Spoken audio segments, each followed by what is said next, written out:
Good. Louise Hay film, Gregg Braden interview, take one. I was trained as a scientist. My background's in the hard sciences, physical sciences, the earth sciences. In the 60s and 70s, when I received that training, there was no room for the possibility of the kind of things that we're talking about now, the kinds of things that suggest that our inner world and our inner thoughts, feelings, emotions, beliefs in any way affect the world around us. And it was through direct experience. What I began to understand was that this is the great secret that everyone knows except us in the West. Almost any other culture that we go to, from the monasteries in Egypt and Tibet and India into Bolivia and Peru, the indigenous traditions, little villages in the Andes Mountains, they all know that there is this experience that we can have inside of our bodies that affects our world in some way, and our science simply has not allowed for that historically. Well, I was trained as a scientist, and I was trained to look in the world around me for my answers, so I began to go to these places. I began to go into the monasteries, all the places that I mentioned.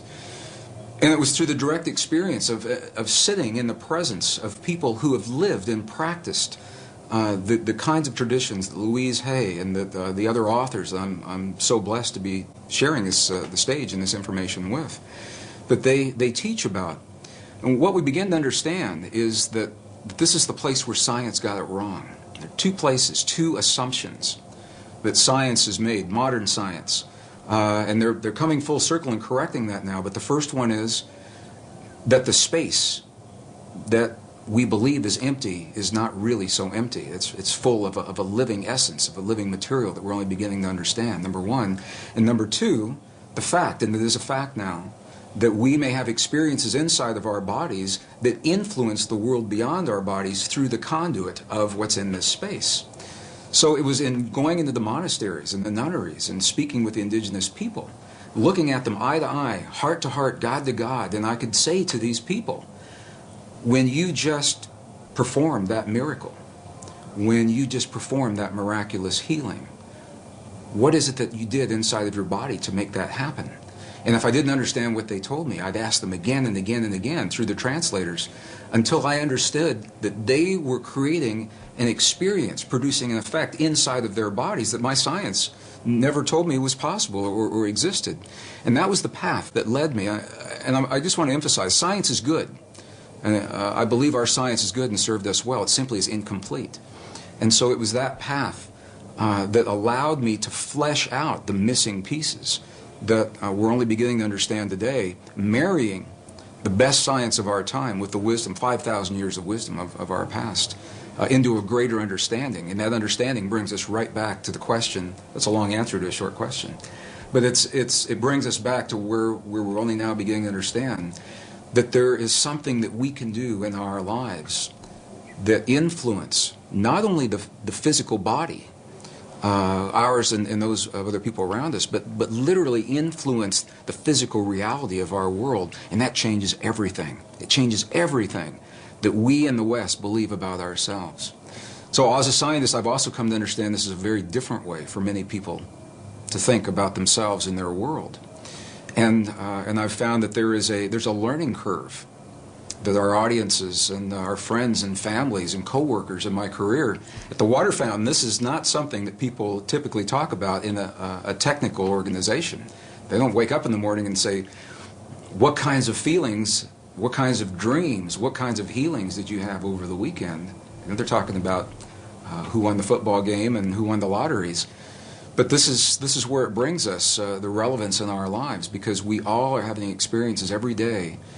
Whether we are consciously aware of it or not, those experiences are physically affecting our bodies and our world. What Western science now is beginning to understand, only in the last years of the 20th and now the first years of the 21st century, it is now a scientific fact that the space between things is anything but empty. It is full of a living, pulsating essence that is so new, scientists have yet to agree on a single term. Some are calling it a quantum hologram, very technical sounding name. Dr. Edgar Mitchell, the former Apollo astronaut, I've had the honor of sharing a stage with him a number of times. He calls it nature's mind. Stephen Hawking calls it the mind of God. Others simply call it the field. In 1944, the father of quantum physics, Max Planck, identified the existence of this field, and he called it the matrix. He said, underlying everything that we see, our bodies included, everything we see in the world around us in our bodies, he said, there is the existence of what must be a conscious and intelligent mind. This is his language in 1944. He said that this mind is the matrix of all matter, and it's from his work that the movie series began and many of the ideas that we have today.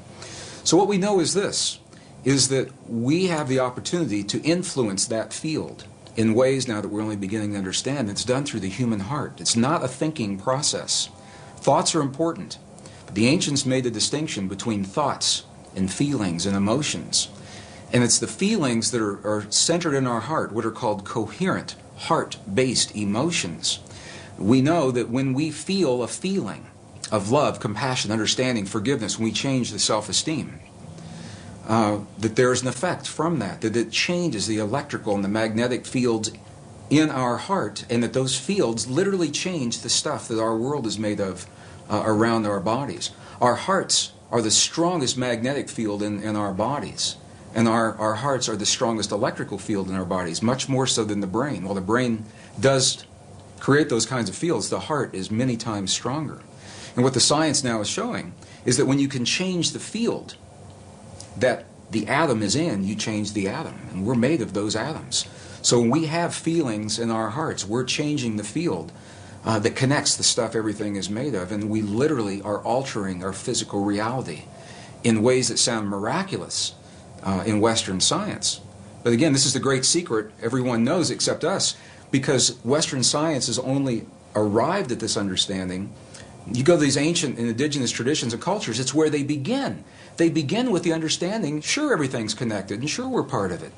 And then they take us one step further, and they say, here, I'll show you. I'll show you how to create the effects in your body so that you can heal your body, and you can heal the bodies of others. You can change your self-esteem, and your body will mirror that change.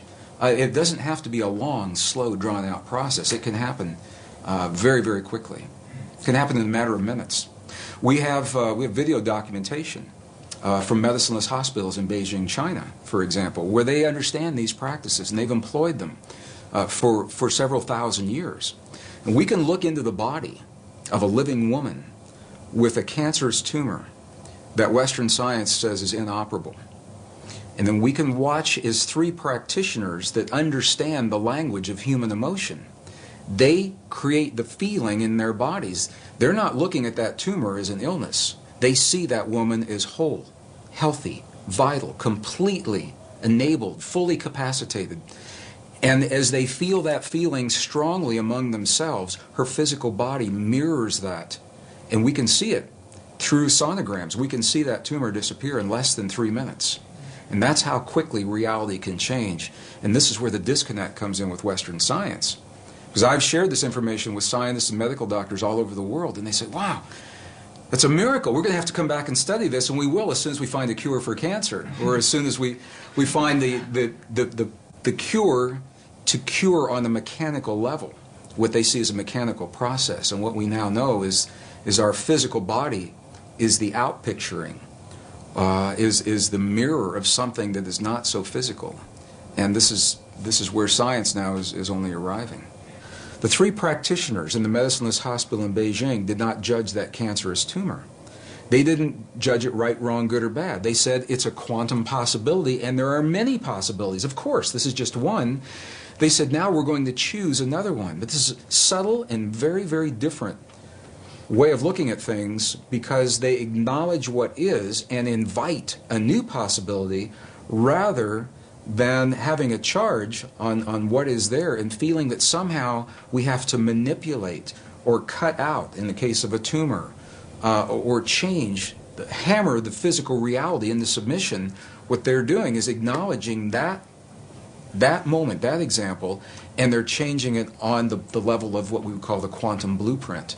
They're feeling the feeling as if another possibility has occurred, and in doing so, allowing that possibility to replace the one that exists without judging the one that exists.